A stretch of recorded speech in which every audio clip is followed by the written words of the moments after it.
As the title suggests, this is about using VBScript or VBS and coding to use the standard Windows Open File dialog box.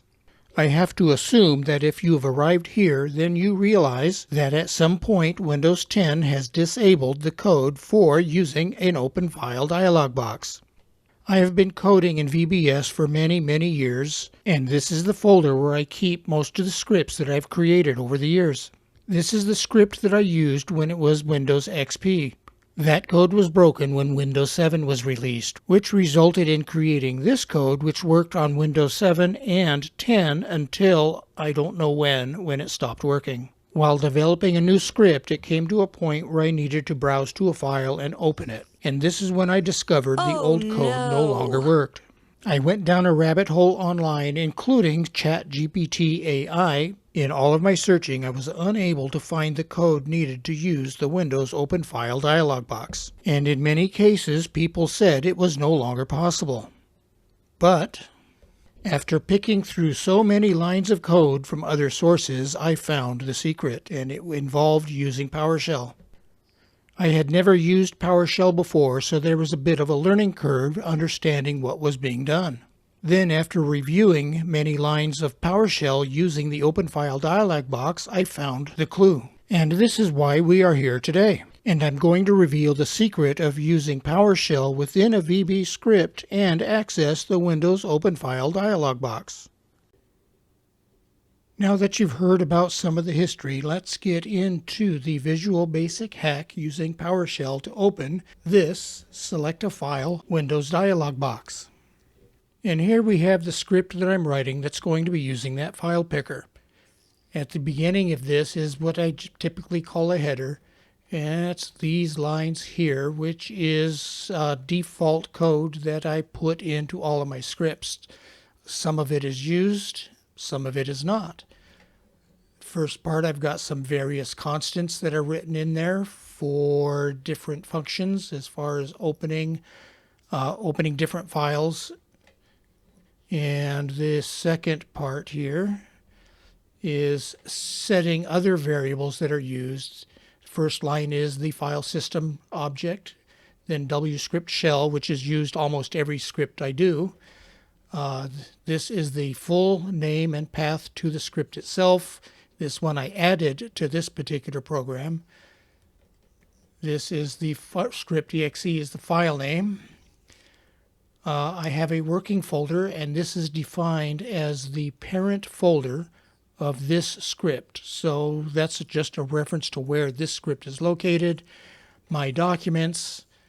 This one I added for this one, which gets access to the special folder, the temp folder. It's a special folder within Windows.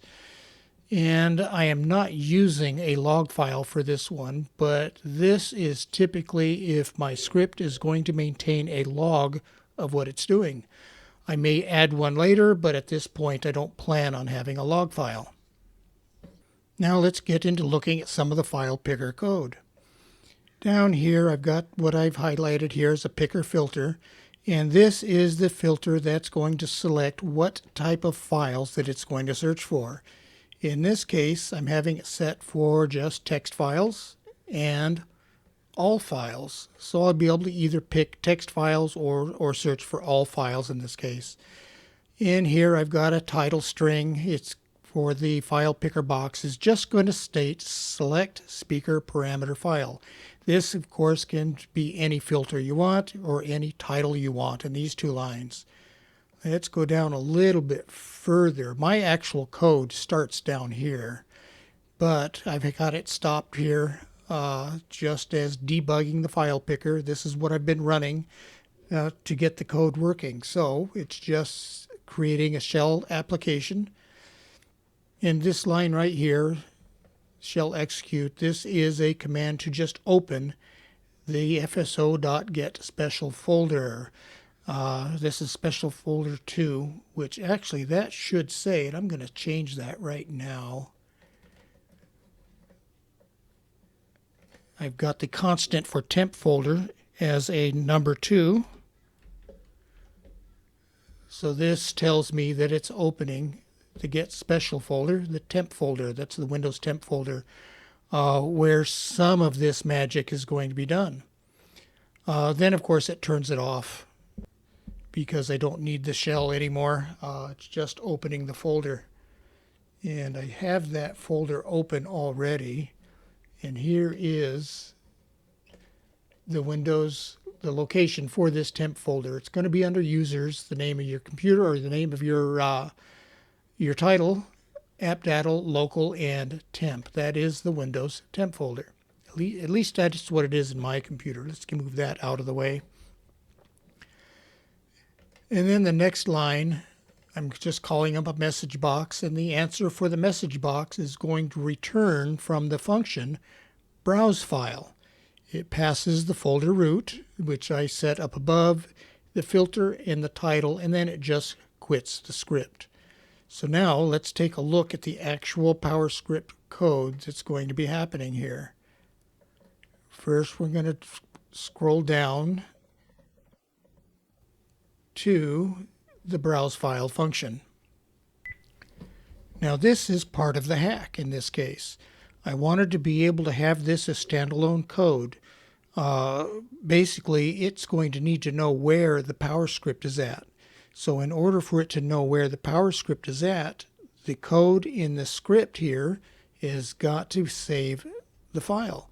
So what it's doing here, if we go through this line, is I'm setting a variable open file, an object, and it's opening script.exe. As you remember from the beginning, script.exe is the path to this script that we're looking at. So it's opening it up as a text file, and then here it's reading the code. And of course it closes the file. Now I've got a couple of variables set here, flag start and flag end, which is going to be the start of the PowerScript code and the end of the PowerScript code. And we're going to scroll down a little bit. And you see this whole area that's remmed out, that is the PowerScript. So this is my flag for the start, and down here at the bottom is the flag for the end. Back up. So now we're setting the code start. We're finding the numerical position within the text file for the flag start plus the length of flag start. So it's going to the end of the flag start. Code end is doing the same thing. It's finding the end of the code. And now from those two numbers, it's finding the length of the code. That's the total number of characters in that PowerScript. Then this variable code PS for code PowerScript is reading that section of code. Again, that is reading from down here. It's reading all of this. Let me get that highlighted. Those are the lines of code that it's reading into memory. Now back up here, I'm going to replacing the single apostrophe tilde character, which I have down here identifying all the lines of code. I'm using that tilde character as a flag. I'm replacing it with nothing. So essentially it's stripping all of that off into the code.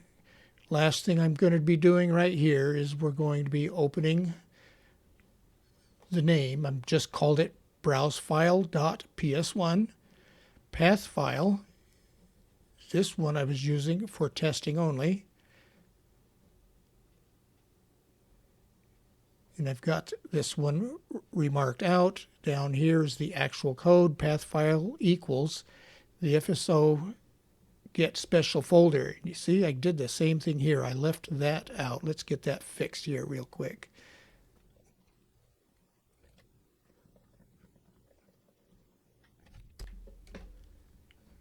That's what that should say.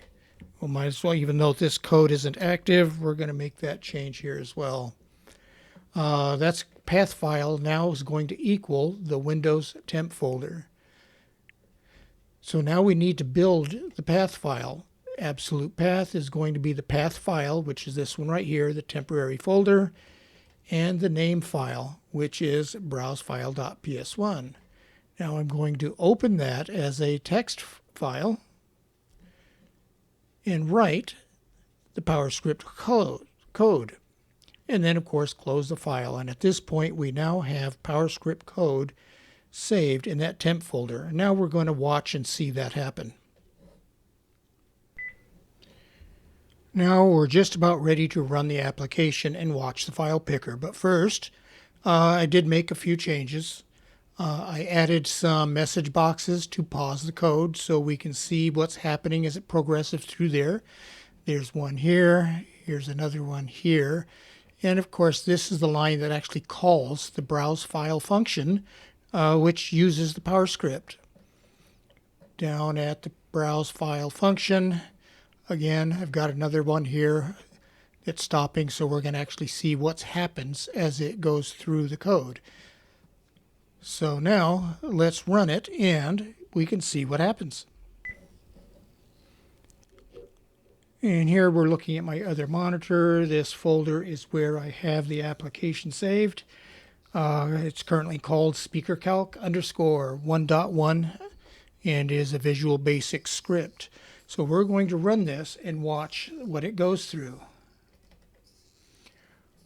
First thing that it's displaying here is one of the message boxes is the filter string that is going to be passed to the PowerScript. And we'll hit OK and we get to the next line. And it has opened the Windows temp folder. Normally it would not do this. This is just put in there so that we can watch it happen. And now this is a message box telling us where it is going to save the PowerScript file. And this is the temp folder, browse file PS1. And if we watch up here, when I hit OK, that program should show up.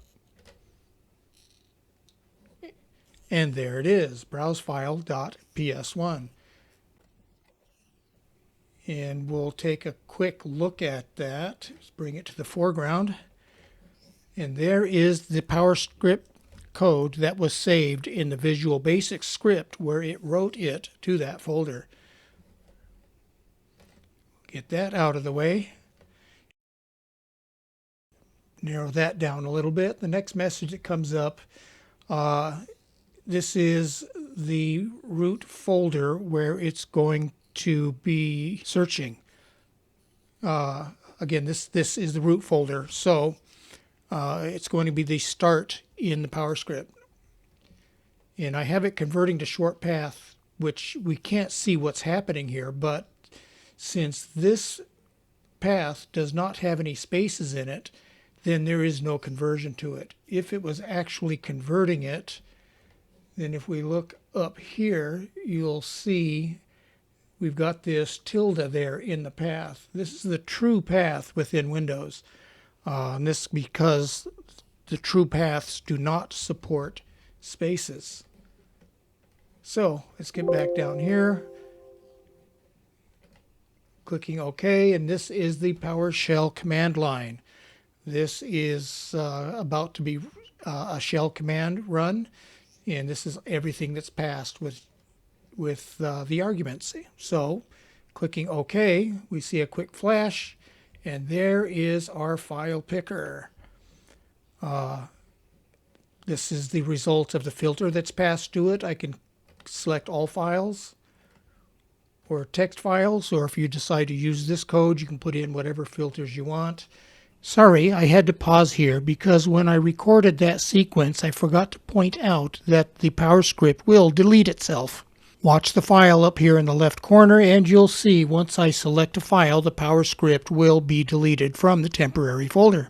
And now I can pick a file, and when I click open, this is the result that it passed the full path of the file that I picked. So this is the conclusion of the file picker. Let's close that, and that actually concludes the script. Drag this over here, and this was the end of the script right here, right after the browse file function. And I'll be using that down here in the rest of this code where I am creating I'm actually not creating it. I'm translating code from a DOS Basic application that I found in a speaker book into Visual Basic Script, just a curiosity to see what it does. So that's the end of this one. I hope you enjoyed it. I hope maybe you learned something. Have a good day. Be sure to subscribe to be notified of new uploads and hit that notification bell to be informed of future updates.